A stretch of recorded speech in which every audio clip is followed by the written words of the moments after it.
개인 상담 이론과 실제 5주차 수업 시간입니다. 자, 우리 지난 시간에 이어서 우리가 수업 내용을 이제 여러 가지로 한번 살펴보고 있는데, 지금 우리가 보시는 것이 상담의 이제 윤리적 쟁점. 자, 이 부분은 우리가 수업 시간에 우리가 다뤘던 내용이지만 한 번 더 정리하는 그런 시간을 가지도록 하겠습니다. 자, 우리가 보시면은 우리가 수업 시간에도 이 내용을 충분히 우리가 다루었지만, 이 상담을 하는 데 있어 가지고 우리가 이제 중요하게 생각되는 것이 비밀 유지라는 것은 우리가 수업 시간에도 계속 강조를 드렸습니다.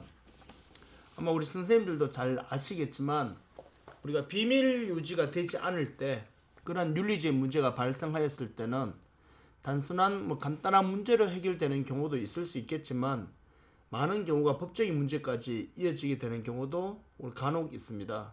그리고 특히 우리가 일반적으로 이 상담센터에서 이루어졌던 그런 이제 상담의 내용이 비밀이 지켜지지 않아서 그것이 제2차 범죄로 이어진다거나, 또는 소송 문제나 이런 쪽으로까지도 가는 경우가 흔하지는 않지만 이제 간혹 있을 수 있습니다. 그렇기 때문에 우리가 필드에서는 필히 우리가 이 윤리 강령, 특히 상담자는 내담자와 다른 점은 똑같은 사람이지만 일단 전문가 입장에서 우리가 개입을 해야 되기 때문에, 이 전문가라는 것은 지금 현재 결핍된 욕구가 있는 사람, 물론 그 결핍의 욕구가 심리적일 수도 있고 또 다른 어떠한 물리적일 수도 있습니다.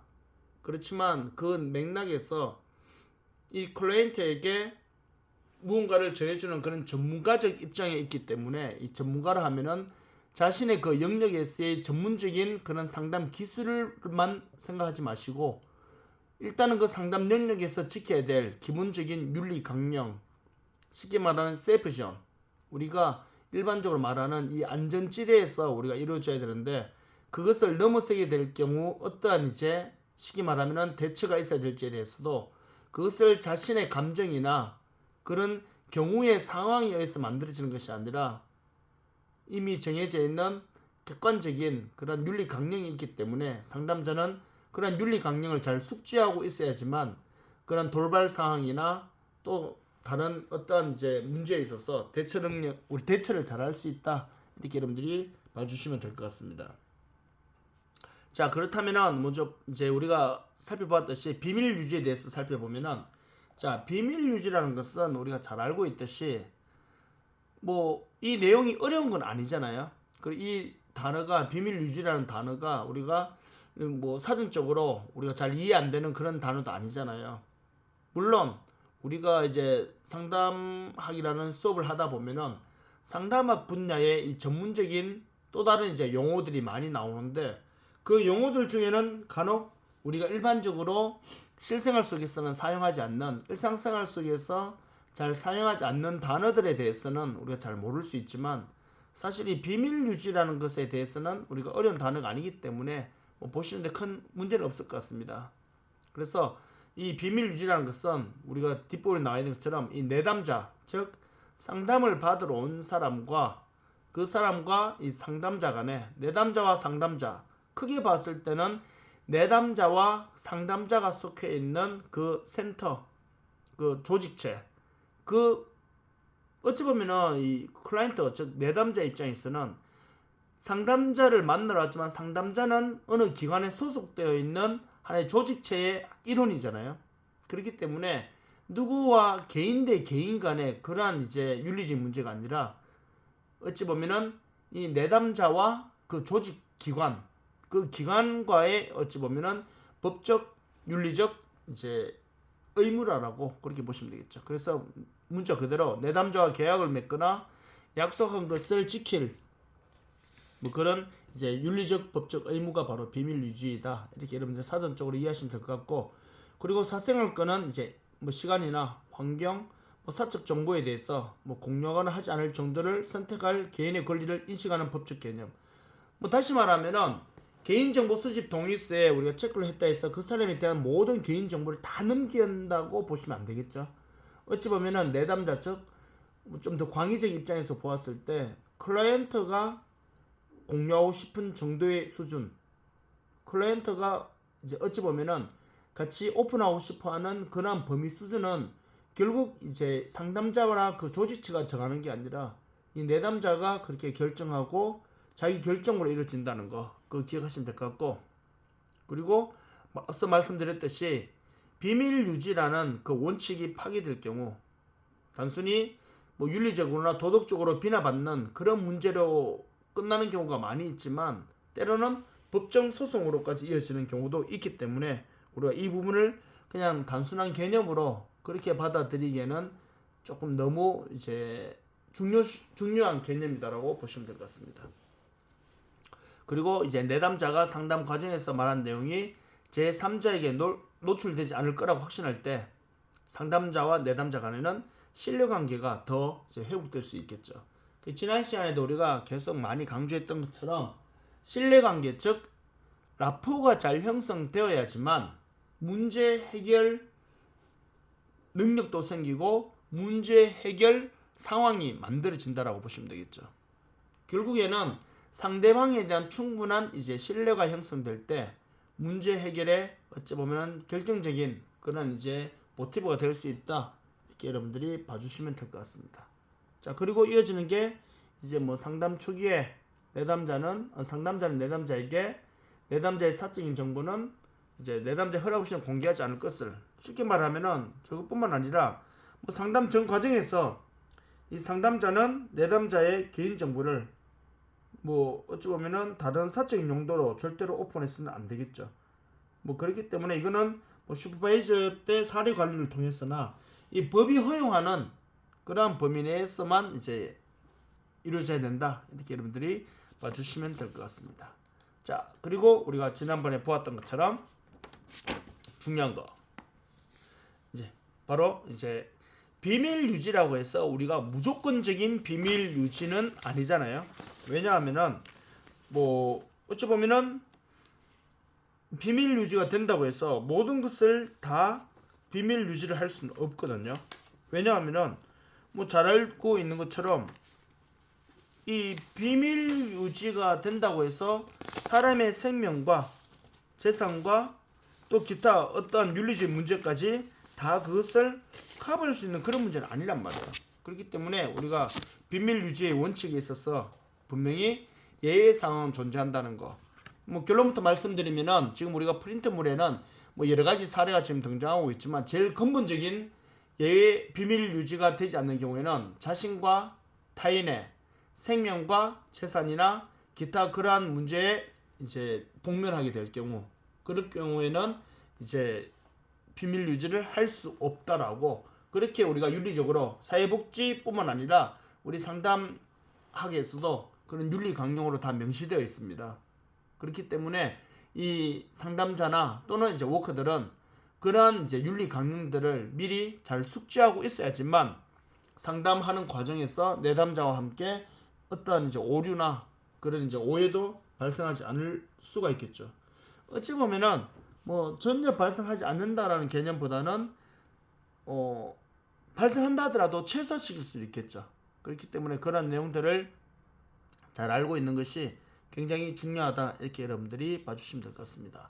그래서 뭐 프린트물 내용 보시면은 상담자와 내담자 사이에 분쟁이 발생하는 경우, 여기서 말하는 분쟁이라는 것은 어찌 보면은 이제 상담자와 내담자 간에 이제 모든 서비스가 원활하게 잘 이루어져서 내담자에게 이제 해결해야 될 그러한 욕구 결핍 문제나 아니면은 해소해야 될 그러한 심리적인 문제가 잘 해결되면 다행인데 간혹 가다 보면은 서로 간에 코드가 맞지 않는 경우가 있을 수 있잖아요. 그럴 경우 어찌 보면 조금 감정적으로까지 갈 수도 있거든요.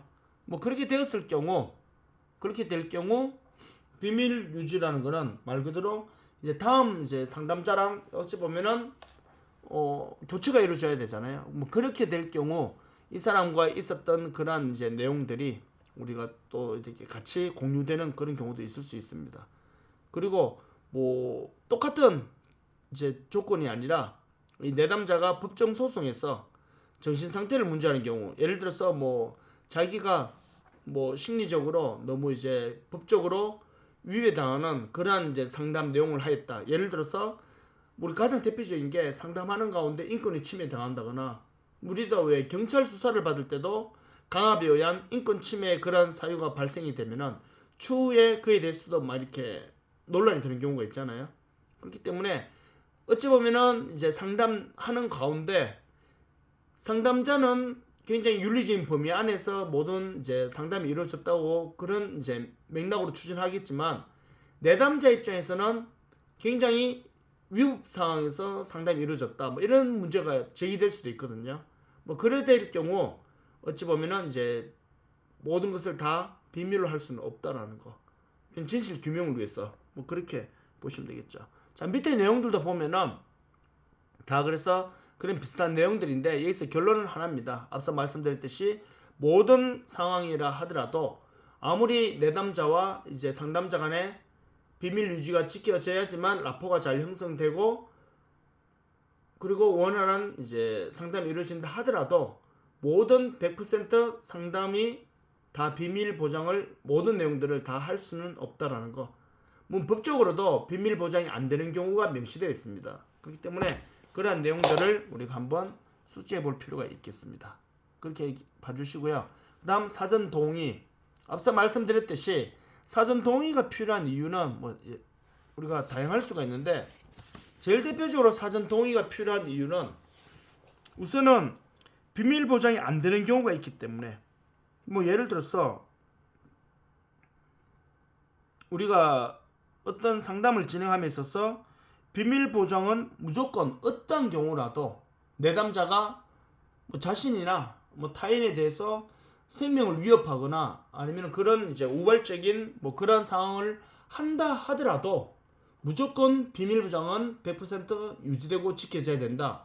예를 들어서 법령으로 그렇게 정해져 있다면은 사실은 사전 동의는 필요 없겠죠. 왜냐하면은 무조건 그건 비밀 보장을 하면 되니까. 그렇지만 우리가 사전 동의가 필요한 거는 비밀 보장이 되지 않는 경우가 있단 말이에요. 그러면은 내담자의 입장에서는 그럼 어떤 경우에 비밀 보장을 할 수 없는지 거기에 대해서는 상담자 입장에서는 당연히 이런 경우에는 비밀 보장할 수 없지라고 왜 자기 분야 전문 영역이니까 충분히 알 수는 있겠지만 내담자 입장은 또 다르단 말이에요. 뭐 가장 대표적인 사례로 우리가 뭐 셰프들이 뭐 셰프까지 갈 거 없겠죠. 우리가 예를 들어서 뭐 일반 주부들이 뭐 주부 경력 20년, 30년 된 주부들은 간단한 요리나 예를 들어 뭐 찌개를 끓인다거나 기타 등등 간단한 이제 밑반찬 요리를 만드는 것이 굉장히 이제 간단할 수 있습니다. 왜냐하면 오랜 수십 년 동안 해왔기 때문에. 하지만 이제 요리를 처음 시작하는 사람들 아니면 초보 주부들 같은 경우에는 예를 들어서 간단한 찌개를 하더라도 그것을 끓이기가 쉽지는 않단 말이에요. 그렇겠죠, 당연히. 그렇기 때문에 예를 들어서 그런 상황인데 예를 들어서 뭐 주부가 수십 년 된 주부가 그렇게 간단한 것도 할 수 없느냐라고 말하면은 이 음식 초보자들 입장에서는 굉장히 당수를 쓰고 있잖아요. 자신에게는 왜냐하면 너무 어려운 숙제이기 때문에. 그것처럼 전문 상담자 입장에서는 당연히 이런 경우에는 비밀 보장이 안 되는 게 당연한 건데 그걸 굳이 말로 해야 됩니까? 라고 생각되는 문항이 있다 하더라도 그런 경우가 된다 하더라도 내담자 입장은 전혀 아니라는 거죠. 왜냐하면 그 부분에 있어서 전문가가 아니기 때문에. 그렇기 때문에 우리가 사전 동의를 통해서 이런 경우에는 상담에 대해서 비밀 보장을 지킬 수가 없습니다. 또는 이런 내용을 가지고 앞으로 상담이 진행될 겁니다. 뭐 이런 식의 사전 동의를 얻은 다음 이것은 문서를 통해서 또는 구두를 통해서 이렇게 이루어질 수 있다는 것을 여러분들이 이해하시면 될 것 같습니다. 그 다음 다중관계. 오늘 수업 시간에 말했는 것처럼 상담자와 내담자는 그러한 이제 하나의 뭐예요? 위치에서 하나의 자격으로만 이루어져야지만 원하는 관계가 이루어지는데 이것이 상담자와 내담자 관계가 아니라 상담자와 내담자 관계 플러스 또 다른 계약 관계로 이루어지게 되면은 다른 사적인 것들이 많이 개입이 되겠죠. 그러다 보면은 내담자 입장에서는 그 요구를 만약에 들어줘야 될 경우 요구를 듣지 않았 뭐 쉽게 말하면은 요구를 들어주지 않았을 때 자기에게 불이익이 오지 않을까. 또는 어찌 보면은 이제 내담자로 하여금 어찌 보면 이게 내담자가 상담자와 이 관계가 위계소열화 되어 있는 건 아니거든요. 하지만 우리가 어찌 보면은 자기도 모르는 가운데 이 갑과 을의 관계로 이어지는 경우가 많단 말이에요. 그런데 또 상담자와 내담자 관계가 아닌 그러한 어찌 보면 위계서열화되는 그런 관계가 또 이제 맺어진다면은 상담이 굉장히 눈높이에서 이루어지는 것이 아니라 강압적으로 또는 지시적으로 그렇게 이루어지다 보면은 내담자는 능동적으로 바뀌어야 되는데 수동적으로 바뀔 수밖에 없는 그런 문제가 이제 발생할 수도 있겠죠. 그렇기 때문에 이 다중관계에 대해서도 우리 선생님들이 조금 더 관심 있게 한번 더 보시면 될 것 같습니다. 그리고 가치관 주입. 뭐 가치관 주입 같은 경우는 잘 아시겠지만 우리가 가장 대표적으로 사람마다 생각과 추구하는 이제 패러다임과 그리고 판단하는 그런 것들이 다 다양할 수 있습니다. 물론 비슷한 사람들도 있고 또 어떤 사람들은 어쩜 저렇게 내 마음과 똑같을까 하면서 거의 일치하는 사람들도 있을 수는 있겠지만 하지만 똑같은 상황을 바라보면서도 서로 완전 다르게 표현하는 사람들도 있을 수 있단 말이죠. 사실 오늘 우리나라에서 11시에 정확하게는 뭐 11시 22분이었죠. 지금 뭐 우리나라에서 이제 윤석열 대통령이 대통령직을 이제 파면당했습니다. 헌법재판소에서 그렇게 이제 결정을 했죠. 지금요. 이 상황을 어떤 사람들은 굉장히 박수치는 반면에 어떤 사람은 거기에 대해서 굉장히 또 화를 내는 사람들이 있단 말이에요. 이거를 두고 어떤 사람이 윤석열 대통령 파면에 대해서 찬성하는 사람이 인용하기를 기대했던 사람은 이제 인용이 되었잖아요. 그렇다면은 그거에 대해서 반대하는 사람에게 자신의 가치관을 계속 주입시키면은 안 되죠. 그거는요. 왜냐하면은 사람마다 정책적으로 추구하는 이제 이념이 다 다르기 때문에 추구하는 정치적인 성향이 다른데 거기다 대고 사람은 정치에 대해서는 다양하게 생각할 수 있거든요. 진보가 될 수도 있고 보수가 될 수 있고 또는 중도도 될 수 있고요. 그래서 내담자가 왔을 때 이 내담자에 대해서 나의 생각, 쉽게 말하면은 내담자가 왔을 때 이 상담자가 봤을 때 자기랑 추구하는 정치적인 개념이나 또는 종교적인 신념 또는 뭐 그러한 어찌보면 법이 정한 그런 윤리적인 문제가 아니라면은 그 사람에게 우리가 강제적으로 내 가치관을 그 사람에게 심어서는 안 되겠죠. 그 사람은 그 사람대로 개별화를 존중하면서 수용적 자세로 이제 해야지만 우리가 문제가 어찌 보면 해결될 수 있는 그러한 상황으로 갈 수 있다. 이렇게 여러분들이 봐주시면 될 것 같습니다. 그 다음에 이제 전문적 역량과 책임인데 사회복지를 비롯한 우리의 필드에서 이루어지는 대부분의 역량 물론 사람의 심리를 다룬 우리 심리학과에서는 또 그 부분을 굉장히 크게 여기겠죠. 전문가는 모든 분야에서 그 전문가라고 말하는 이유는 문제가 당면하였을 때 그 문제를 오차 없이 또는 다른 어떠한 이제 오류 없이 최적의 조건에서 잘 해결할 수 있는 사람을 우리가 전문가라 부릅니다. 그래서 우리 의사 선생님들도 보면은 의사 선생님들이 배우고 있는 사람들한테는 우리가 의사가 이제 되기 위해서 배우는 사람들을 뭐라 부릅니까? 뭐 우리 흔히 인턴이라고도 부를 수도 있고 전공의들 뭐 이렇게 우리가 부르잖아요. 레지던트라고 이렇게. 근데 그런 과정을 다 이제 공부한 사람 우리가 뭐라 부릅니까? 전문의라 부릅니다. 말 그대로 왜냐하면은 의학을 지금 배우고 있는 이제 의대생들 수련 과정을 거치고 있는 사람들 그런 사람들은 우리가 환자가 왔을 때 정말 중환 환자를 제대로 아직까지 치료를 할 수는 없습니다. 왜냐하면 배우고 있기 때문에. 그런데 다 배운 사람들은 어떻게 합니까? 그렇죠. 환자를 치료할 수가 있잖아요. 그러기 위해서는 전문의에게 요구되는 사항이 있습니다. 그 분야의 전문성.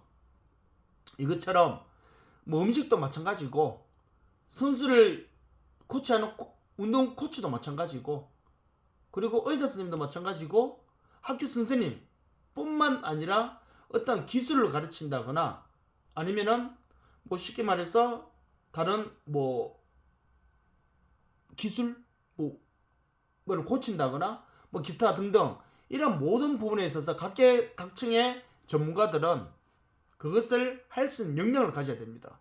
역량을 가짐과 동시에 거기에 대해서 뭐를요? 책임도 져야 되겠죠. 그래야지만 각 분야가 원활하게 돌아갈 수 있습니다. 그럼 그 전문가가 한 명밖에 없을까요? 그 다양한 전문가들이 다수가 포진하고 있습니다. 왜? 한 명이 모든 것을 다 완벽하게 한다고 볼 수는 없거든요. 우리 헌법재판소에도 보면은 9명의 체제, 물론 이번에는 한 명이 임명이 되지 않아서 8명이 있었지만 9명의 체제가 지금 된다는 거는 같은 사례를 보고도 서로 생각이 조금씩 차이는 있을 수 있잖아요. 또 한 명만 한다면은 흑백노에 빠질 수도 있고, 그렇기 때문에 우리가 그런 식으로 이제 보신다면은 훨씬 더 다양하게 우리가 개입을 해볼 수가 있을 것 같습니다. 자, 그래서 이 내용까지가 우리가 2챕터에서 보았던 이제 상담에 있어서 윤리와 법에 대해서 우리 한번 다양하게 한번 살펴보았습니다. 자, 요 내용을 우리 선생님들이 마지막 잘 한번 더 기억해 보시고요.